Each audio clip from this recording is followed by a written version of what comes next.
नमस्कार विद्यार्थी मित्रांनो, मी आपला मित्र प्राध्यापक ऋषिकेश जाधव शिव स्वराज्य ऑनलाईन क्लासेस मध्ये आपल्या सर्वांचं पुनश्च एकदा मनापासून हार्दिक स्वागत करतो। आज आपण 12वी कॉमर्स नवीन सिलेबस 2020 चिटणीसाची कार्यपद्धती किंवा चिटणीसाचा व्यवसाय, त्याला इंग्रजीमध्ये सेक्रेटरियल प्रॅक्टिस असं म्हटलं जातं, त्यातील टॉपिक नंबर 2 व्यवसाय वित्तीय स्त्रोत जे आहेत किंवा वित्तीय संस्थांचे भांडवल उभारणीचे स्त्रोत, सोर्सेस ऑफ कॅपिटल किंवा फायनान्स, या संदर्भात आज आपण या प्रकरणातील स्वमालकीचं भांडवल उभारणीचे जे काही मार्ग आहेत, त्यामध्ये पाठीमागच्या लेक्चरमध्ये आपण समहक्क भाग आणि अग्रहक्क भाग म्हणजे काय त्याची वैशिष्ट्ये पाहिली होती। आज या प्रकरणामध्ये आपण अग्रहक्क भाग म्हणजे काय आणि अग्रहक्क भागांचे जे काही प्रकार आहेत त्या प्रकारांच्या संदर्भात माहिती घेणार आहोत। आपण जर आमच्या चॅनलला नवीन असाल तर आमच्या चॅनलला लाईक करा, सबस्क्राईब करा आणि कॉमर्स मधील सर्व विद्यार्थ्यांना या चॅनलची लिंक किंवा या व्हिडिओची लिंक शेअर करायला अजिबात विसरू नका। आपण ग्रामीण भागातील विद्यार्थ्यांसाठी कॉमर्स चॅनल सुरू केलेला आहे। अकाउंटन्सी आपण मराठीमधून एक्सप्लेन करत असतो, त्यामुळे ग्रामीण भागातील मराठी मीडियमचे जे विद्यार्थी आहेत त्यांना याचा बेनिफिट्स कायम मिळत असतो। डिस्क्रिप्शन मध्ये आपण आतापर्यंत झालेल्या सर्व व्हिडिओच्या लिंक्स शेअर केलेल्या आहेत, कृपया तुम्ही ते बघू शकता। जास्त वेळ न घेता आपण आपल्या पॉइंटवर येऊया।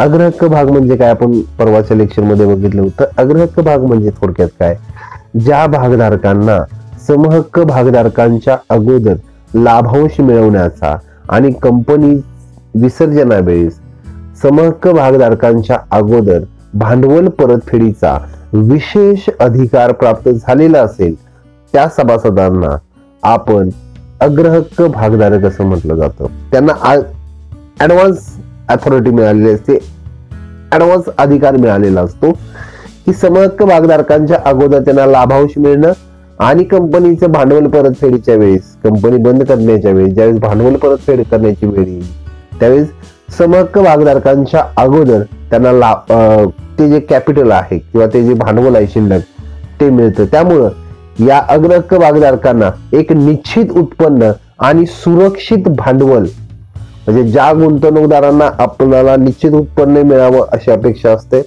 त्याचबरोबर ज्या भांडवलदारांना किंवा ज्या गुंतवणूकदारांना आपल्याला निश्चित स्टेबल इन्कम पाहिजे असतो, अशाच व्यक्ती या अग्रहक्क भागाची खरेदी करत असल्याचं दिसून येतं।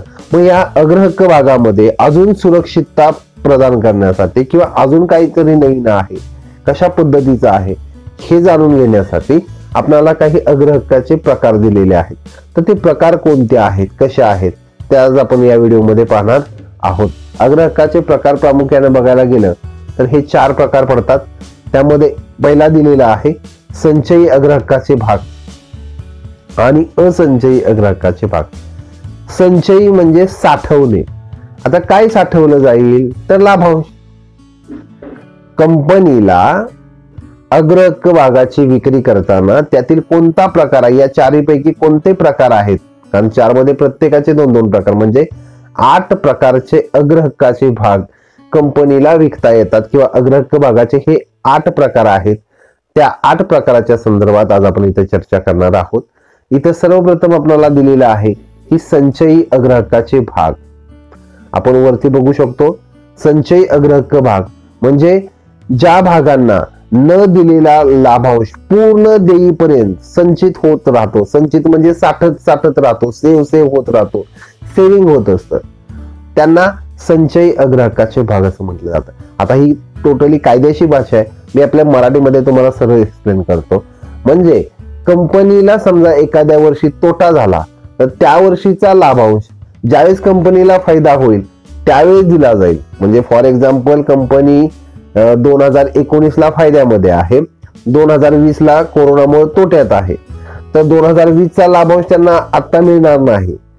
तर ज्यावेळी 2021 ला कंपनीला प्रॉफिट होईल त्यावेळी 2021 चाही आणि 2020 चाही न दिलेला लाभांश तो साठत जातो। म्हणजे जोपर्यंत कंपनीला प्रॉफिट होत नाही तोपर्यंत त्यांचे हे जे काही लाभांश आहेत फिक्स्ड रेटने मिळणारे ते साठत जातात, ते वाढत जातात। म्हणजे जोपर्यंत कंपनी ते लाभांश देणार नाही तोपर्यंत देणं बाकी ही त्यांच्या अकाउंटला ऍड होतच जाते आणि ज्यावेळेस कंपनीला प्रॉफिट होईल त्यावेळेस त्यांना जर तो लाभांश दिला जात असेल, मिळत असेल, तर त्याला संचयी अग्रहक्काचे भाग असं म्हटलं जातं.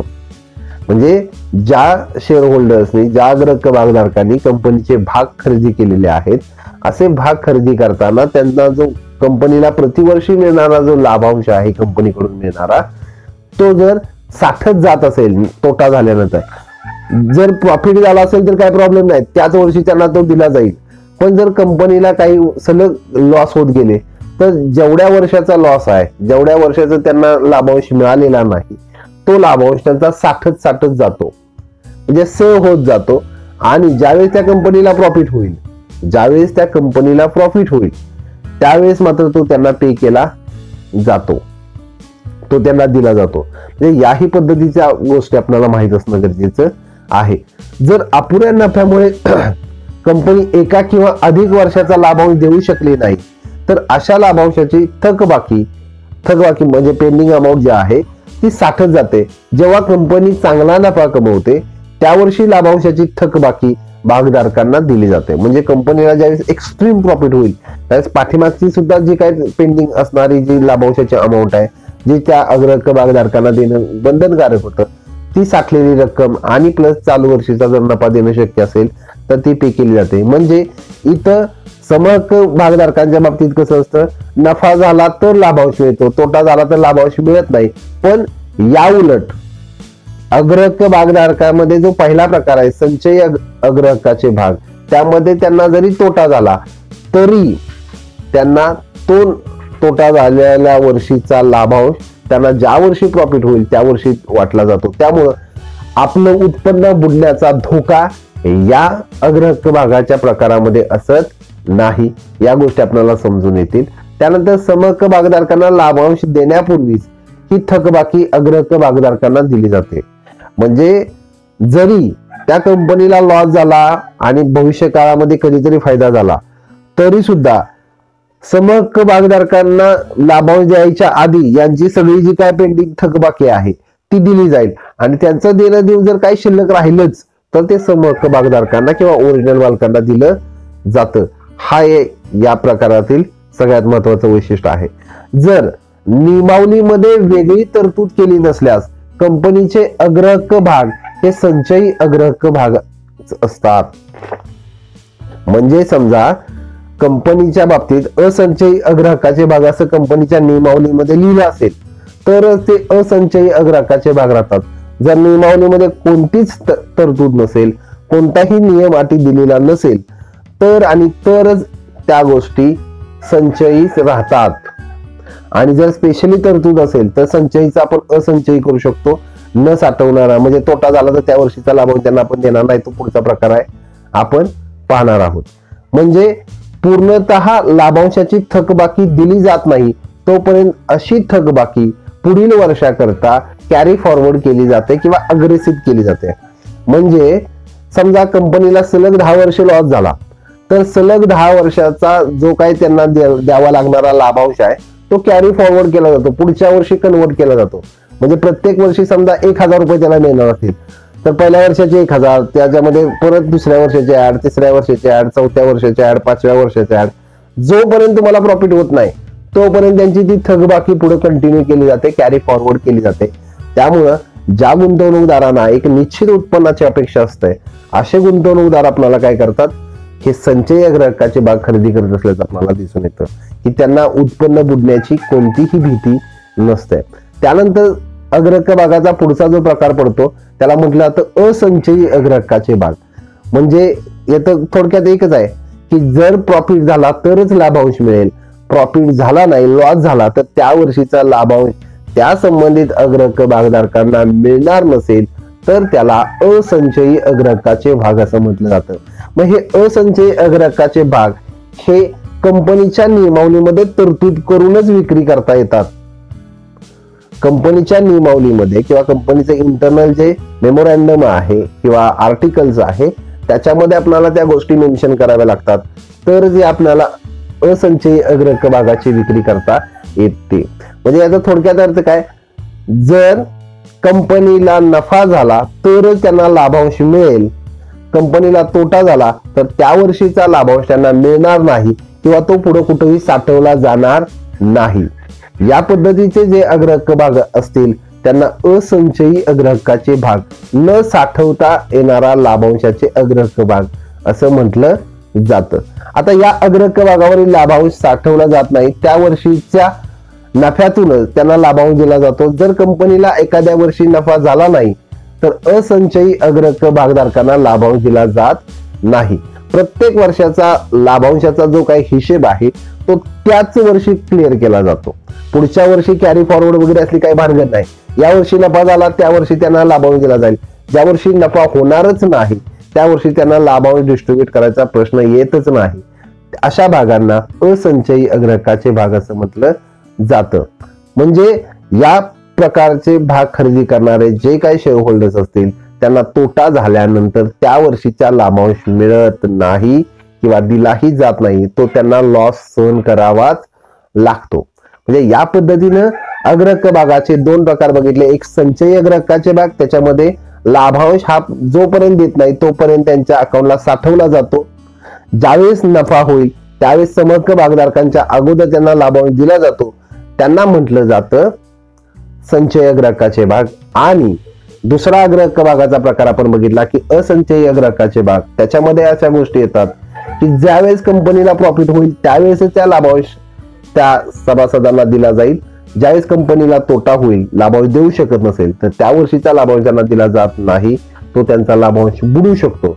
त्यानंतर पुढचा एक अग्रहक्क भागाचा प्रकार येतो तो लाभावरून, त्याला लाभभागी अग्रहक्काचे भाग असं म्हणतात. लाभभागी अग्रहक्काचे भाग म्हणजे काय? थोडक्यात कंपनीला जर प्रॉफिट झाला, एक्स्ट्रा प्रॉफिट झाला, तर एक्स्ट्रा प्रॉफिट मधील जर काही हिस्सा त्या अग्रहक्क भागधारकाला देण्याची जर तरतूद असेल नियमावलीमध्ये तर त्यांना लाभभागी अग्रहक्काचे भाग असं म्हटलं जातं. म्हणजे फॉर एक्झाम्पल कंपनीला ॲन ॲव्हरेज 1 लाख रुपये प्रॉफिट प्रत्येक वर्षी होतोय, पण एखाद्या वर्षी चुकून 10 लाख एक्स्ट्रा प्रॉफिट झाला, म्हणजे 15 लाखाचा प्रॉफिट झाला असं समजून चालूया. पण अशा परिस्थितीमध्ये जे एक्स्ट्रा 9 ते 10 लाख रुपये आपल्याकडे आलेले आहेत त्यातील काही हिस्सा जर अग्रहक्क भागधारकांना देण्याची तरतूद असेल तर त्यांना लाभभागी अग्रहक्काचे भाग असं म्हटलं जातं. म्हणजेच ज्या अग्रहक्क भागांना निश्चित लाभांश व्यतिरिक्त कंपनीच्या अतिरिक्त नफ्यामध्ये, अतिरिक्त नफा म्हणजे एक्स्ट्रा इन्कम मध्ये, एक्स्ट्रा प्रॉफिट मध्ये जर काही वाटा दिला जात असेल तर अशा भागांना लाभभागी अग्रहक्काचे भाग असं म्हटलं जातं. समहक्क भागधारकाला द्यावयाच्या लाभांशाची कमाल मर्यादा नियमावलीमध्ये नमूद केलेली असते. कन्सेप्टचा अर्थ काय आहे तेही समजून घ्या. कंपनीला जर एक्स्ट्रा प्रॉफिट झाला, जास्त नफा झाला, तर जास्त झालेल्या नफ्यामध्ये जर अग्रहक्क भागधारकांना काही वाटा द्यायचा असेल, काही पर्सेंट शेअर्स एक्स्ट्रा द्यायचे असतील किंवा जास्त दराने लाभांश द्यायचा असेल तर त्याला लाभभागी अग्रहक्काचे भाग असं म्हटलं जातं. लाभभागी म्हणजे एक्स्ट्रा लाभामध्ये प्रॉफिट किंवा भागीदार असतील तर अशा भागधारकांना लाभभागी अग्रहक्काचे भाग असं म्हटलं जातं. म्हणजे ज्या गुंतवणूकदारांना आपलं उत्पन्न निश्चित असं वाटतं ते आणि एक्स्ट्रा प्रॉफिट झाला तर त्यात पण ही काही शेअर्स मिळावा, त्यातही काहीतरी वाटा मिळावा अशी अपेक्षा असणाऱ्या गुंतवणूकदारांना हा अग्रहक्क भागाचा प्रकार खूप फायद्याचा ठरत असतो. निश्चित दरानं उत्पन्न किंवा लाभांश मिळणारच आहे, पण कंपनीला चुकून एखाद्या वर्षी एक्स्ट्रा प्रॉफिट झाला तर त्यातलाही काही भाग मिळावा अशी नियमावलीमध्ये तरतूद करून अशा भागांची विक्री करता येत असते. समहक्क भागधारकाला द्यावयाच्या कमाल लाभांशाची मर्यादा नियमावलीमध्ये नमूद केलेली असते. म्हणजे समहक्क भागधारकांना मॅक्झिमम किती लाभांश द्यायचा हे नियमावलीमध्ये तरतूद केलेली असते. त्यामुळे कमाल लाभांश त्यांना देऊन झाल्यावर जो वाटपा योग्य नफा उरतो त्यातील वाटा मिळण्याचा हक्क या अग्रहक्क भागधारकांना असतो. म्हणजे फॉर एक्झाम्पल तुम्हाला सांगायचं म्हणजे समहक्क भागधारकांना मॅक्झिमम किती दरानं लाभांश द्यायचा हे निश्चित ठरलेलं असतं. मग समहक्क भागधारकांना लाभांश दिला, अग्रहक्क भागधारकांना लाभांश दिला निश्चित दरानं, आणि तरी सुद्धा जर काय आपल्याकडे नफा शिल्लक राहत असेल तर त्यातील जर काही हिस्सा आपल्याला अग्रहक्क भागधारकांना द्यायची आपण तरतूद केली असेल तर त्याला लाभभागी अग्रहक्क भाग असं म्हटलं जातं. त्यानंतर याच्यामध्ये दुसरा प्रकार पडतो की अलाभभागी अग्रहक्काचे भाग. म्हणजे थोडक्यात आहे, जर कंपनीला होणाऱ्या एक्स्ट्रा इन्कम मध्ये त्यांना लाभांश देण्याची कोणतीही तरतूद नसेल, त्यांना फक्त ठरलेल्या दरानं, जे निश्चित दरानं लाभांश द्यायचा आहे तेवढ्याच दरानं त्यांना जर लाभांश द्यायचा ठरलं असेल आणि भविष्यामध्ये जर कोणता एक्स्ट्रा प्रॉफिट झाला तर कोणताही एक पैसा एक्स्ट्रा न देण्याची जर तरतूद असेल तर त्याला अलाभभागी अग्रहक्काचे भाग असं म्हटलं जातं. म्हणजे थोडक्यात काय, ज्या दरानं आपण अग्रहक्क भागाची विक्री करण्याचं ठरवलेलं आहे किंवा त्यांना भागाची विक्री केलेली आहे, अशा शेअर होल्डर्सना एक्स्ट्रा इन्कम मध्ये कोणताही पार्ट दिला जात नसेल तर त्याला अलाभभागी अग्रहक्काचे भाग असं म्हटलं जातं. इथं आपण पाहू शकतो, जर कंपनीच्या नियमावलीमध्ये कोणतीही तरतूद नसेल तर अग्रहक्क भागधारक हे अलाभभागी अग्रहक्क भागच समजले जातात. नियमावलीमध्ये जर एक्स्ट्रा इन्कम मध्ये पार्टिसिपेट करण्याची तरतूद असेल तर आणि तरच त्यांना एक्स्ट्रा इन्कम दिला जाऊ शकतो, तर त्यांना लाभभागी अग्रहक्क भागधारक असं म्हटलं जातं. पण नियमावलीमध्ये कोणतीच तरतूद नसेल तर सगळेच भाग हे अलाभभागी अग्रहक्क भाग असतात, की त्यांना एक्स्ट्रा इन्कम मध्ये कोणताही पार्ट शेअर केला जात नाही, दिला जात नाही. त्यांना निश्चित अशा ठरलेल्या दरानच लाभांश दिला जात असतो. त्यामुळं अशा लाभांशाचा किंवा अशा अग्रहक्क भागांचा लाभांशाचा दर हा भाग विक्रीच्या वेळेस किंवा अटीमध्ये त्या गोष्टी नमूद केलेल्या असतात. त्यामुळे अलाभभागी अग्रहक्क भाग हे फक्त निश्चित केलेला जो काय लाभांशाचा दर आहे तेवढेच लाभांश प्राप्त करण्यासाठी क्वालिफाईड असतात किंवा पात्र असतात, असं आपल्याला समजून घेणं गरजेचं आहे. त्यानंतर अग्रहक्क भागाचा पुढचा प्रकार आहे तो म्हणजे परिवर्तनीय अग्रहक्क भाग. अग्रहक्क भागाची विक्रीच्या वेळेस त्याची मुदत ठरलेली असते, 5 वर्षे, 10 वर्षे, 15 वर्षे, 20 वर्षे, सो ऑन सो. मग ती मुदत संपल्यानंतर त्याचं समहक्क भागामध्ये जर रूपांतर होत असेल तर त्याला परिवर्तनीय अग्रहक्क भाग असं म्हटलं जातं. म्हणजे कोणत्याही अग्रहक्क भागाची विक्री करताना ज्यावेळेस आपण ती विक्री करणार आहे त्यावेळेस त्याचा लाभांशाचा दर किती असेल आणि किती मुदतीसाठी हे आपण खरेदी करतोय किंवा विक्री करतोय हे कंपनीनं स्पष्ट केलेलं असतं. मग समजा 5 वर्षाचे अग्रहक्क भाग विक्रीसाठी आपण काढलेले असतील तर 5 वर्षानंतर जर त्याची मुदत संपल्यानंतर त्याची जर समहक्क भागामध्ये रूपांतर करता येत असेल किंवा रूपांतर करू शकत असेल तर त्याला परिवर्तनीय अग्रहक्काचे भाग असं म्हटलं जातं. म्हणजे थोडक्यात अग्रहक्क भागधारक हे कंपनीचे सहमालक आहेत पण नियंत्रक नाहीत. मालक आहेत पण त्यांना अथॉरिटी नसते. पण 5 वर्ष गेल्यानंतर जर त्यांना निश्चित दरानेही उत्पन्न मिळणार आहे आणि कंपनीचं मालक होण्याची ही संधी मिळणार असेल तर अशा पद्धतीनं परिवर्तनीय अग्रहक्काचे भाग त्या शेअर होल्डर्स परचेस करू शकतात. त्यामुळे हा एक गुंतवणूकदारांच्या दृष्टिकोनातून सहमालक वरून डायरेक्ट मालक होण्याचे चान्सेस या परिवर्तनीय अग्रहक्क भागाच्या विक्रीतून त्या गुंतवणूकदारांना मिळत असल्याचं आपल्याला दिसून येतं. त्यानंतर पुढचा भाग म्हणजे काय, ज्या भागांना समहक्क भागामध्ये रूपांतरित होण्याचा पर्याय उपलब्ध नसतो, म्हणजे त्यांची मुदत संपल्यानंतर त्यांना त्यांचे लाभांश आणि त्याचे जे काही पैसे असतील ते परत केले जात असतील, त्यांना समहक्क भागामध्ये कन्वर्ट केलं जात नसेल, त्यांना मालक बनण्यासाठी चान्स दिला जात नसेल तर त्यांना अपरिवर्तनीय अग्रहक्क भाग असं म्हटलं जातं. आता त्यानंतर आपल्याला पुढचं आहे की परतफेडीचे अग्रहक्काचे भाग. आता परतफेडीचे अग्रहक्काचे भाग म्हणजे काय, परतफेडीच्या अग्रहक्क भागांना गुंतवलेले भांडवल हे ठराविक मुदतीनंतर परत केलं जातं. म्हणजे मगाशीच मी तुम्हाला म्हटलं की अग्रहक्क भाग जे आहेत त्या अग्रहक्क भागामध्ये 5 वर्षाच्या मुदतीसाठी जर आपण त्याची विक्री केली असेल तर 5 वर्ष पूर्ण झाल्यानंतर त्यांचे भागाचे पैसे आणि लाभांश त्यांना परत केला जात असेल, परत दिले जात असतील तर त्यांना परतफेड असलेले अग्रहक्काचे भाग असं म्हटलं जातं. नियमावलीत तरतूद असेल तरच कंपनी अशा प्रकारच्या अग्रहक्क भागाचे वितरण करू शकतात. नियमावलीमध्ये तरतूद असेल तरच कंपनी अशा प्रकारच्या अग्रहक्क भागाचे वितरण करू शकतात. भांडवलाची परतफेड वाटप योग्य नफ्यातून किंवा नवीन समहक्क भागाच्या विक्रीतून केले जाऊ शकतं.